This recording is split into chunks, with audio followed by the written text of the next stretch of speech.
身心障碍者权益保障法已经17档无修法，引起信众团体不满。同齐来呼吁政府得真正落实身心障碍者权利公约的精神，甲保身障者因的权益。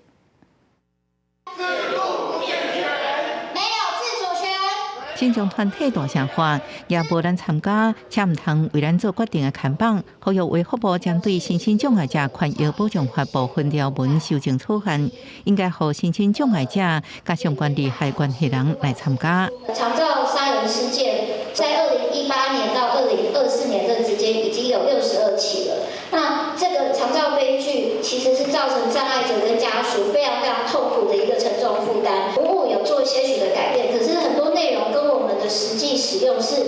不切合的。身心障碍者权益保障法已经17年无修法，虽然卫福部进政府个性权法部分条文修正草案，不过信众团体不满，对身障者自立生活相关条文一句拢无讲。呼吁草案应该踏入自立生活专章，搁增加社区服务甲个人助理人数，特别是政府投资5年480亿的身心障碍照顾服务资源部件计划当中。 资源有关集中用在扩充短续机构服务，加补充机构人力，只有少部分干了27亿分配给自立生活服务等社区资源。因为我是原住民身心障碍者，常常发现在申请一些服务跟资源的时候，会遭受到身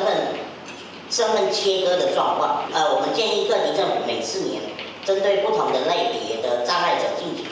需求评估的调查和服务评估。 然后并公开结果。目前政府是有提供障碍者就是生活补助，他会因为他的直系血亲有财产，